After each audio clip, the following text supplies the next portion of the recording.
Have you struggled to stay consistent with your quiet time with God? Maybe you start a Bible plan or a devotional and you stay with it for a few days or weeks and then drift off until it feels like you're just ticking a box.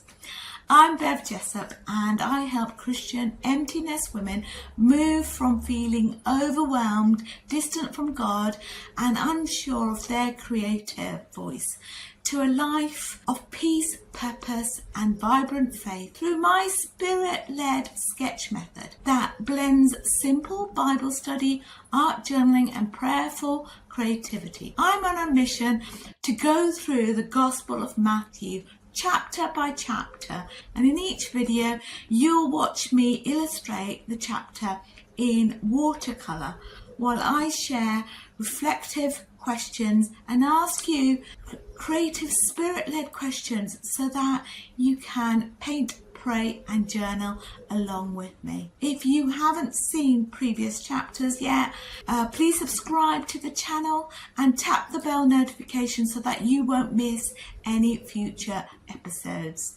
And let's get onto this journey step by step. Let's get to it.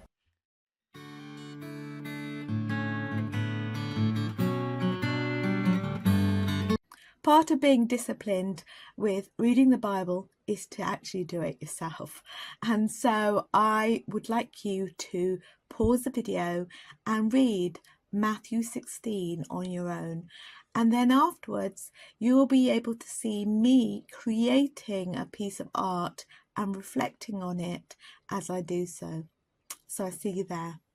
Creative part with the pens and the watercolours, I'd love to invite you into something special. I've created a free 36-minute creative calm workshop at christianartjournaling.com/free workshop. Inside you'll discover a spirit-led 3-step framework to hear God's voice creatively. Learn how to release anxiety with simple watercolour and scripture, and create a page you'll love even if you think you can't draw. It's the perfect next step after reflecting on today's Bible reading. Just click the link in the description to watch it anytime. Now let's get to our colours and start creating together. When I started painting this piece, I didn't know exactly how it would unfold. Just then,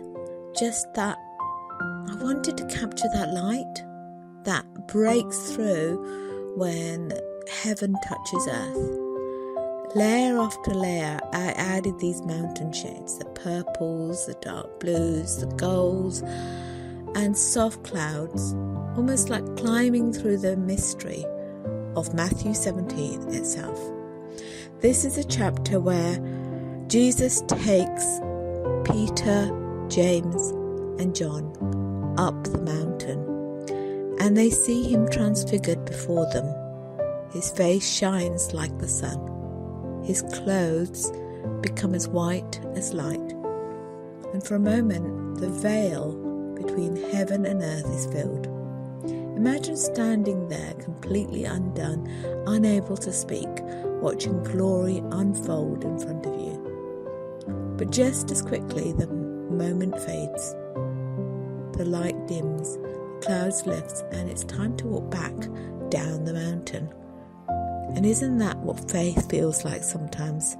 There are these top moments where everything is clear, radiant, certain.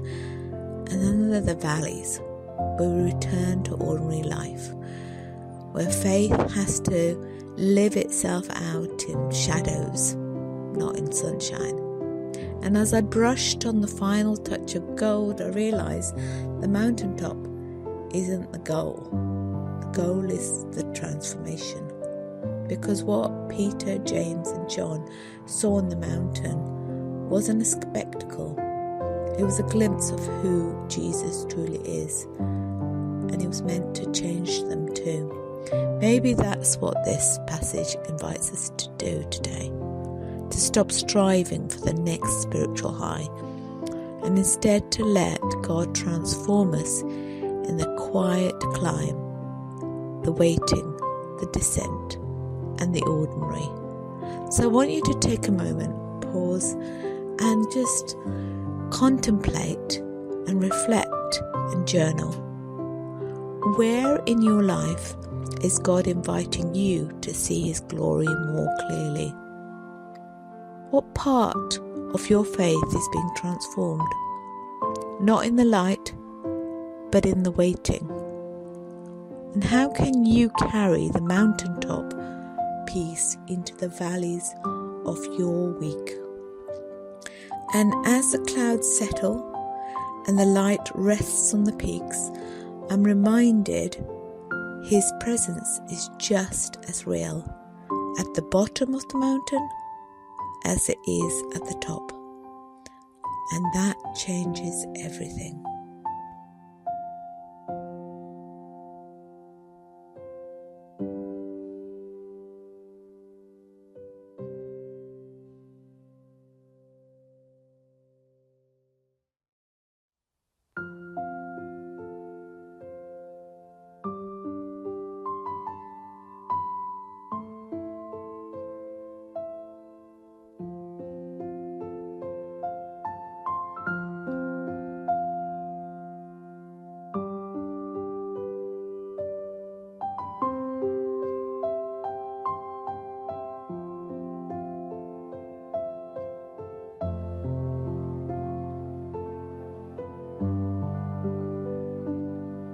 And if today's time with the word blessed you, then you might like to go a little bit deeper with the workbook study guide, which is up here, and I've left the link down in the description.